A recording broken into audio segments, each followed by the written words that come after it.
In the heart of the Whispering Woods, where moonbeams dance and flowers sing, lies the enchanted realm of the fairies. Here, every fairy possesses a wondrous gift.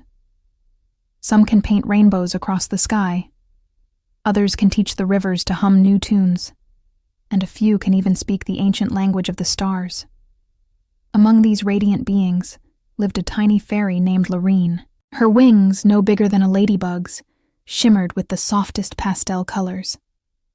But Lorene often felt overlooked, for her gift wasn't as grand as the others. Lorene was a sock mender. Yes, a sock mender.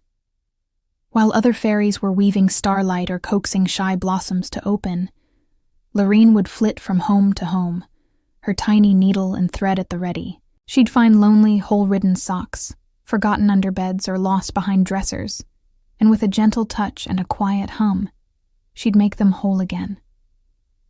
The other fairies would chuckle. "Oh, little Lorene," they'd say, "such a small, simple task." Lorene would just smile, but inside, her heart felt a little frayed, just like the socks she mended. She wished her gift could be something more, something important. At the very center of the fairy kingdom, draped over the great oak, was the magic cloth of kindness. This wasn't just any fabric. It was woven from the first rays of sunrise, the laughter of children, and the warmth of 1,000 good deeds. The cloth radiated a gentle golden light, ensuring that kindness and harmony flourished throughout the realm. It was the source of all their magic, the very heartbeat of their world. But one morning, a shadow fell over the Whispering Woods. The fairies awoke to a chilling sight. The magic cloth of kindness was torn. A jagged, ugly rip ran right through its center. The golden light flickered weakly, and a cold draft of selfishness and discord began to seep into the air. Flowers drooped, rivers forgot their songs, and the fairies started bickering over the silliest things. Panic spread like wildfire. The most powerful fairies were summoned immediately. First came Alara, the weaver of light.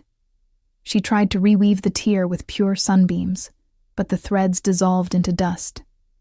Next came Orion, the star whisperer. He chanted ancient cosmic spells, hoping to coax the fabric to heal itself, but the tear only seemed to widen. Even Queen Titania, with all her royal magic, couldn't mend the damage. Despair settled over the kingdom. The golden glow of the cloth was now just a faint, sputtering pulse. It seemed their world was doomed to lose its kindness forever. As the great fairies admitted defeat, little Lorene, who had been watching from a distance, fluttered forward. The other fairies barely noticed her. "What can you possibly do?" scoffed one. "Go back to your socks, little one." But Lorene ignored them. She flew close to the great torn cloth, her heart pounding in her chest.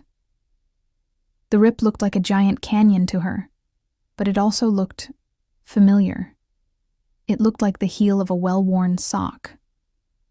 Taking a deep breath, she pulled out her trusty needle, and a spool of thread spun from spider silk and morning dew. This was the only magic she knew. With nimble fingers and intense focus, Lorene began to sew. Her tiny needle dipped in and out, pulling the frayed edges together. She didn't use grand spells or powerful incantations. She just used the simple, patient stitches she'd practiced 1,000 times on 1,000 forgotten socks. A tiny, perfect cross-stitch. A small, neat backstitch. Slowly, miraculously, as she worked her humble magic, a soft light began to glow from her thread. The other fairies watched in stunned silence. With each stitch, the golden light of the magic cloth grew stronger. The cold draft receded, and warmth began to fill the air again. The flowers lifted their heads, and a soft melody drifted up from the river. Lorene worked tirelessly, her tiny form a blur of motion against the vast fabric. Finally, with one last perfect knot, the tear was gone. The magic cloth of kindness shone brighter than ever before, its golden light bathing the entire kingdom in a wave of pure love and harmony. A great cheer erupted. The fairies lifted Lorene onto their shoulders, their faces filled with awe and gratitude. Queen Titania flew to her side. "Little Lorene," she said, her voice filled with emotion, "you have saved us all. We were so focused on grand, powerful magic that we forgot the most important kind, the magic of patient care, of fixing what is broken, no matter how small it seems." From that day on, no one ever called Lorene's gift small again. They understood that every talent, no matter its size, has the power to make a world of difference. And Lorene, the tiny sock mender, knew in her heart that her gift was exactly what it was meant to be, truly, wonderfully important. Thanks for watching. If you enjoyed this story, don't forget to like, share, and subscribe for more magical tales. See you next time.